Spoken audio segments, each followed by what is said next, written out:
ಕಾರಣವಾಗಿ ಹೋಗಿದೆ ಪ್ರಭು. ಅಂತಹ ನೀನು ಯಾಕಿಂತಹ ಭ್ರಮೆಗೆ ಒಳಗಾದೆ ಅರ್ಥವಾಗುತ್ತಾ ಇಲ್ಲ. ಕದಂಬ ಕಾಂತಾರದಲ್ಲಿ ಒಬ್ಬಾಕೆ ಹೆಣ್ಣಿದ್ದಾಳೆ ಎನ್ನುವ ವಿಚಾರವನ್ನು ಚಂಡಮುಂಡರು ಬಂದು ಹೇಳಿದರು. ಆ ಕಾಲಕ್ಕೆ ಕಾಮನ ವಶವರ್ತಿಯಾಗಿ ಹೋದೆ ನೀನು. ಆ ಹೆಣ್ಣನ್ನು ತರುವ ಉದ್ದೇಶದಿಂದ ಸಂಧಾನಕ್ಕಾಗಿ ಸುಗ್ರೀವನನ್ನು ನಟ್ಟಿದೆ. ಜ್ಞಾನಿಯಾದಂತಹ ಸುಗ್ರೀವ ಬಂದು ಹೇಳಿದ ಆಕೆ ಸಾಮಾನ್ಯ ಹೆಣ್ಣಲ್ಲ, ಮಹಾಮಾಯೆ ಎನ್ನುವುದಾಗಿ. ಆದರೂ ಆತಂಕವಾದಂತಹ ಮಾತು ನಿನಗೆ ಪಥ್ಯವಾಗಲಿಲ್ಲ. ಆ ಹೆಣ್ಣನ್ನು ಎಳತರುವುದಕ್ಕಾಗಿ ಕಡುಗಲಿಯಾದಂತಹ ಧೂಮ್ರಾಕ್ಷರನ್ನು ಕಳುಹಿದೆ. ಸಾಮಾನ್ಯನೇ ಆತ ಅಲ್ಲ. ಆತನ ಪರಿಸ್ಥಿತಿ ಏನಾಗಿ ಹೋಯಿತು? ತನ್ನದ್ದಾದಂತಹ ನೇತ್ರಾಗ್ನಿಯಿಂದಲೇ ಆತನನ್ನು ಸುಟ್ಟರು ಹಿಲ್ಲಂತೆ. ಆ ಬಳಿಕ ಗಂಡುಗಲಿಗಳಾದಂತಹ ಚಂಡಮುಂಡರು ಅವರ ಶ್ರಮವನ್ನು ಚೆಂಡಾಡಲಂತೆ. ಇದರಿಂದಲೇ ತಿಳಿಯುವುದಕ್ಕೆ ಸಾಧ್ಯ ಇದೆ, ಅವಳು ಸಾಮಾನ್ಯ ಹೆಣ್ಣಲ್ಲ, ತರುಣಿಯಲ್ಲವಳಾದಿ ಮಾಯೆ. ಯಾಕೆ ಬಂದಿದ್ದಾಳೆ ಗೊತ್ತೇ ಪ್ರಭು? ದೌಜರ ಅಧಿಕವಾಗಿದೆ ಈ ಹೊತ್ತು. ಈ ಭೂಮಿ ನಮ್ಮವರ ಅನ್ಯಾಯವನ್ನು ಸಹಿಸುವುದಕ್ಕೆ ಬರುವುದಕ್ಕೆ ಅಸಾಧ್ಯನಾಗಿ ಹೋಗಿದ್ದಾಳೆ. ಮಾತ್ರವಲ್ಲ, ದೇವತೆಗಳ ಮೊರೆಯನ್ನು ಆಲಿಸಿ ನಮ್ಮವರೆಲ್ಲರ ಶಿರವನ್ನು ತರಿತು ಧರ್ಮವನ್ನು ಪ್ರತಿಷ್ಠಾಪಿಸುವುದಕ್ಕಾಗಿ ಬಂದಂತಹ ಆದಿಸ್ವರೂಪ ಆಕೆ. ನಾವು ಎಡವಿ ಬೀಳಬಾರದು. ಒಮ್ಮೆ ಬಿದ್ದೆ ಉಂಟಾದರೆ ಮತ್ತೆ ಏಳುವುದಕ್ಕೆ ಬಹಳ ಕಷ್ಟ ಇದೆ. ಹಾಗಾಗಿ ಹೇಳ್ತಾ ಇದ್ದೇನೆ, ಆ ಹೆಣ್ಣಿನ ಕುರಿತಾಗಿ ಇಂತಹ ಲಘುವಾದಂತಹ ಭಾವನೆ ಬೇಡ, ಏನಿನ್ನ ತೀರ್ಮಾನ ಬಿಡು. ಬಿಡು ಮನದ ಮೂರ್ಖತೆಯ, ಬಿಡು ಬಿಡು ಮನದ ಮೂರ್ಖತೆಯ. ಜಗದುಡದಿ ಶರಣಿಗೆ ಭಕ್ತಿ ಜೋದಲಿ ಕೊಡಮಡುದ ಭೈರವಳ ಕಾಮ್ಯದಲ್ಲಿ ಧಾತ್ರಿ ಜಡಗತಿ ಜನವರದ ದರದಲ್ಲಿ ಪಡೆದು ಸುಖವನ್ನು ಮಾಡುವುದೆಂದರೆ ನುಡಿಯ ನೀತಿಯ ಇದು ನೀತಿ ಹೊರಗೆ ಬಿಡು ಮನದ ಮೂರ್ಖತೆಯ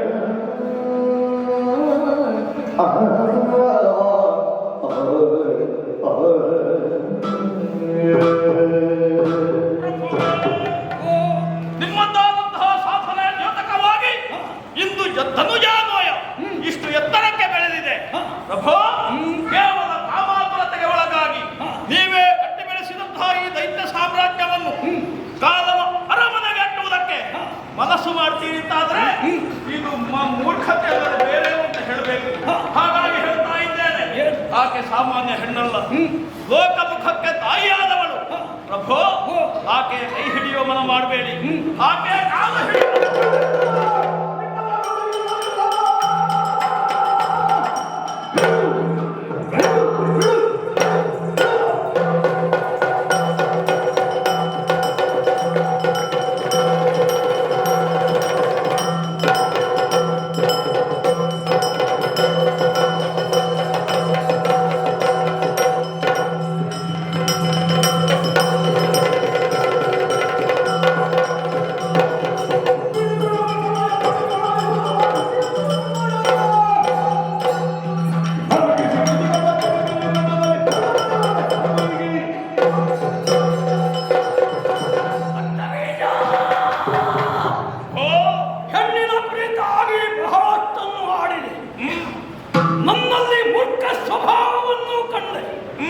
ರಾಕ್ಷಸರ ಅಸ್ತಿತ್ವಕ್ಕಾಗಿ ದೇವತೆಗಳನ್ನು ದಂಡಿಸುವುದು ಅನಿವಾರ್ಯವಾಗಿತ್ತು.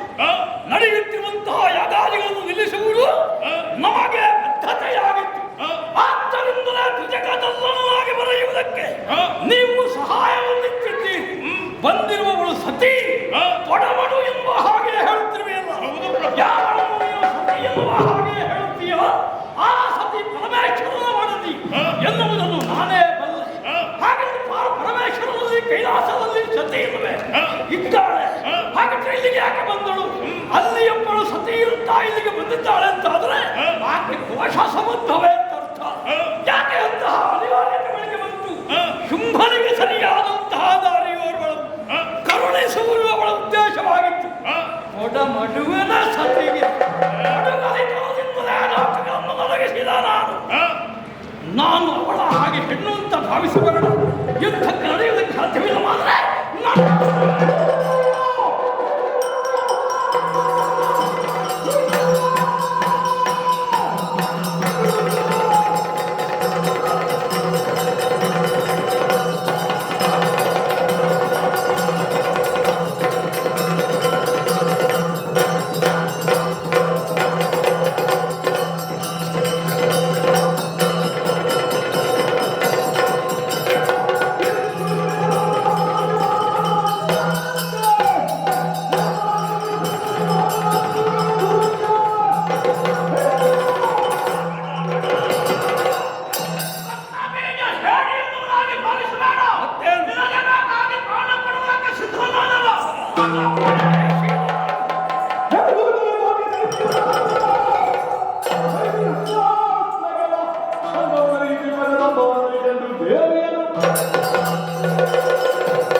ಉಳಿದ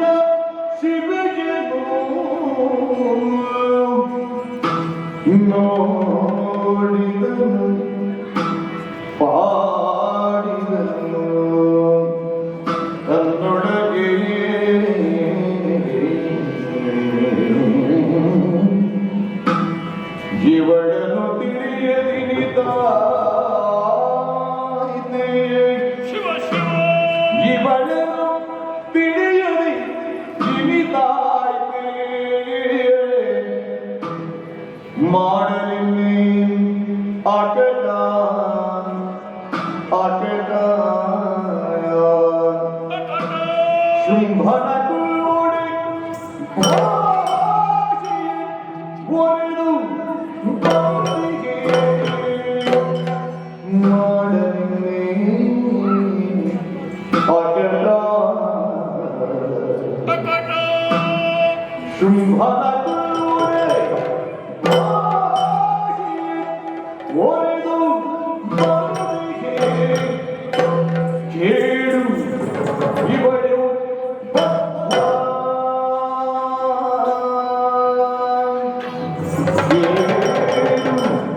ಇವಳು ಮಾತನಾಡಿದು ಎನ್ನುತ್ತ ನೋಡಿದನು ಪಾಡಿದನು ಕಲಿರಕ್ತ ಬೀಜ ಜಯ ಜಯ ಜಗದಂಬ ಜಯ ಜಯ ಜಯ ಜಯ ಯಾ ದೇವಿ ಸರ್ವಭೂತೇಷು ಮಾತೃರೂಪೇಣ ಸ್ಥಿತಾ ನಮಸ್ತಸ್ಯೈ ನಮಸ್ತಸ್ಯೈ ನಮಸ್ತಸ್ಯೈ ನಮೋ ನಮಃ ನಮೋ ನಮಃ ನಮೋ ನಮಃ ಜಯ ಜಯ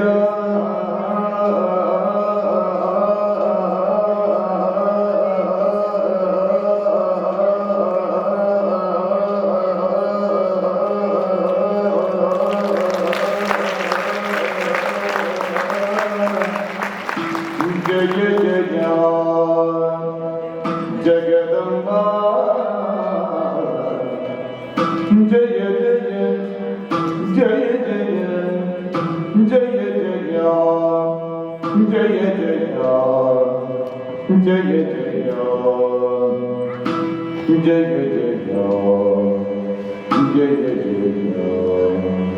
जय जय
ಮನದಣಿಯ ನೋಡಿದೆ. ಈಕೆಯನ್ನು ಕಂಡಾಕ್ಷಣವೇ ಮನಸ್ಸಿನಲ್ಲಿ ಭಕ್ತಿಯ ಭಾವ ಅಂಕುರಿಸುತ್ತಾ ಇದೆ. ನಮಗರಿವಿಲ್ಲದೆ ದೀರ್ಘದಂಡ ಪ್ರಣಾಮವನ್ನು ಸಲ್ಲಿಸಿದೆ. ನಮ್ಮೊಡೆಯನಾದಂತಹ ಶುಭಾಕ್ಯ ಒಬ್ಬನಿಗೆ ಹೊರತು ಅನ್ಯರಿಗೆ ಮನಿದಂತಹ ಮಸ್ತಕವಲ್ಲ ಇದು. ಹಾಗಿದ್ರೆ ಅಂತಹ ಒಂದು ಭಾವ ನನ್ನಲ್ಲಿ ಮೂಡುವುದಕ್ಕೆ ಇವಳು ಕಾರಣಕರ್ತಳು ಅಂತಾದರೆ ಹೌದು, ಈಗ ಜಗದಂಬೆ ಎನ್ನುವುದರಲ್ಲಿ ಅನುಮಾನವಿಲ್ಲ. ಹರಹರ, ಎಂತಹ ದುರ್ಬುದ್ಧಿ ಬಂದು ಹೋಯಿತು ನಮ್ಮೊಡೆಯನಿಗೆ. ಹೋಗಿ ಹೋಗಿ ಇವಳನ್ನು ಬಯಸಿದನಲ್ಲ, ನಮ್ಮೊಡೆಯನಿಗೆ ಭಾಷೆ ಎಂದು ಬಂದಿದ್ದೇನೆ, ಆ ಹೆಣ್ಣನ್ನು ಎಳೆತರ್ತೇನೆ ಎನ್ನುವುದಾಗಿ. ಸಾಧ್ಯವೇ? ಇವಳನ್ನು ತುಡುಕಿದ್ರೆ ಅಂತಕನ ಆಲಯವನ್ನು ಸೇರಬೇಕಾದೀತು ನಾನು. ಹೋಗಲಿ, ಇವಳಿಂದ ಬರುವಂತಹ ಮರಣವಲ್ಲ, ಮರುಜನ್ಮವಿಲ್ಲದ ಮುಕ್ತಿಗೆ ಸೋಪಾನ. ಹಾಗಾಗಿ ಮಣಿದು ನುಡಿಸ್ತೇನೆ. ನಿಭವತ್ರೇ ನೀನೇ ನೆಲಗೆ ಅಮ್ಮ,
ಮಣಿದು ಮಾತನಾಡಿಸುತ್ತಾ ಇರುವುದು ಯಾರೋ ಎನ್ನುವುದಾಗಿ ಯೋಚಿಸಬೇಡ.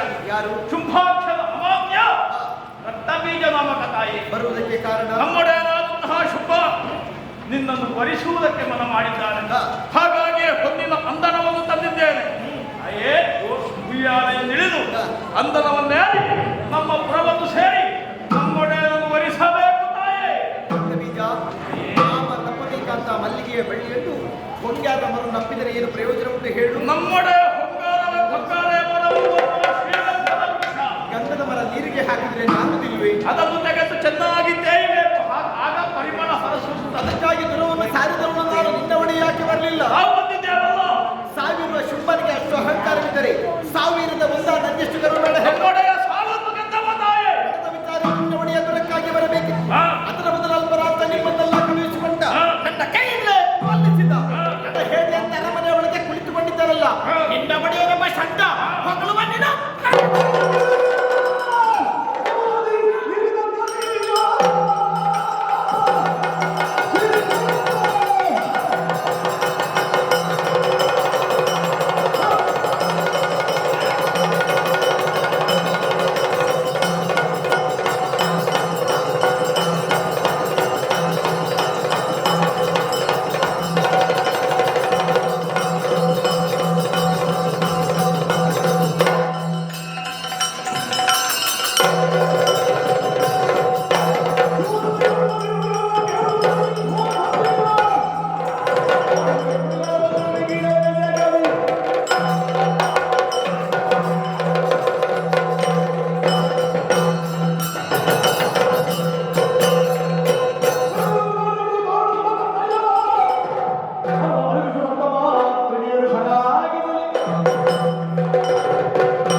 ಅಷ್ಟರವರೆಗೆ ಈತ ಜೊತೆ ಕಾಳಗ ನಡೆಸುವುದಕ್ಕಾಗಿ ನನ್ನ ಶರೀರವನ್ನೇ ಆಲೋಚಿಸಿ ಬ್ರಾಹ್ಮಿ, ವಾರಾಹಿ, ವೈಷ್ಣವಿ, ಇಂದ್ರಾಣಿ, ಚಾಮುಂಡಿ, ಮಹೇಶ್ವರ ಸಪ್ತಮಾತೃಗಳನ್ನ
ಶ್ರೋತೃಗಳ ಮನಸ್ಸನ್ನು ತೃಪ್ತಿಗೊಳಿಸಿದ್ದೀರಿ.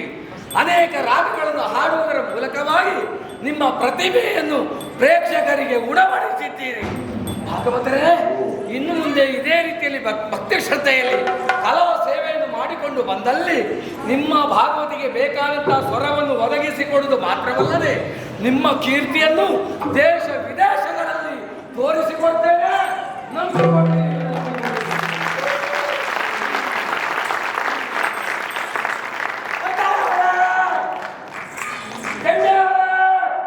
ಬಹಳ ಸಂತೋಷವಾಯಿತು. ಭಾಗವತರಿಗೆ ಒಳ್ಳೆಯ ಜೊತೆ ಸೇರಿಕೊಂಡು ನಿಮ್ಮ ಕಲಾ ಪ್ರತಿಭೆಯನ್ನು ಶ್ರೋತೃಗಳಿಗೆ ತೋರ್ಪಡಿಸಿದ್ದೀರಿ. ಇನ್ನು ಮುಂದೆ ಇದೇ ರೀತಿಯಲ್ಲಿ ಪುನಃ ಮುಂದಿನ ವರ್ಷವು ಈ ಊರಿಗೆ ಬನ್ನಿ ನಿಮ್ಮ ಕಲಾ ಸೇವೆಯನ್ನು ತೋರಿಸಿ ನಿಮಗೆ ತರುವುದಕ್ಕೆ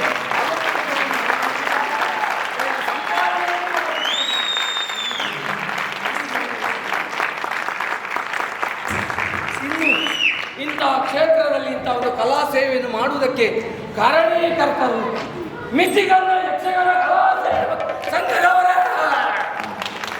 ಬಹಳ ಸಂತೋಷವಾಯಿತು. ಜನ್ಮಭೂಮಿಯ ಸಂಸ್ಕೃತಿಯನ್ನು ಉಳಿಸುವಂತ ಕಲೆ ಯಕ್ಷಗಾನ ಕಲೆ, ಅದನ್ನು ನಿಮ್ಮ ಊರಿಗೆ ಕರೆಸಿಕೊಂಡು ಒಳ್ಳೆ ರೀತಿಯಲ್ಲಿ ಕಲಾ ಸೇವೆಯನ್ನು ಮಾಡಿಸಿದಿರಿ. ಮಾಡಿಸಿದಂತಹ ಸೇವೆ ದೇವಿಯ ಸನ್ನಿಧಾನಕ್ಕೆ ಸಮರ್ಪಣೆಯಾಗಿದೆ. ಯಕ್ಷಗಾನ ಕಲಾ ಸಂಘದವರೇ, ಇದು ಒಬ್ಬರಿಂದ ಆಗುವಂಥ ಕೆಲಸ ಅಲ್ಲ. 10 ಕೈ ಜೋಡಬೇಕು. ಸೇರಿರುವ ನೀವೆಲ್ಲರೂ ಇಂತಹ ಸಂಘಕ್ಕೆ ಒಂದು ಪ್ರೋತ್ಸಾಹವನ್ನು ಕೊಡಿ.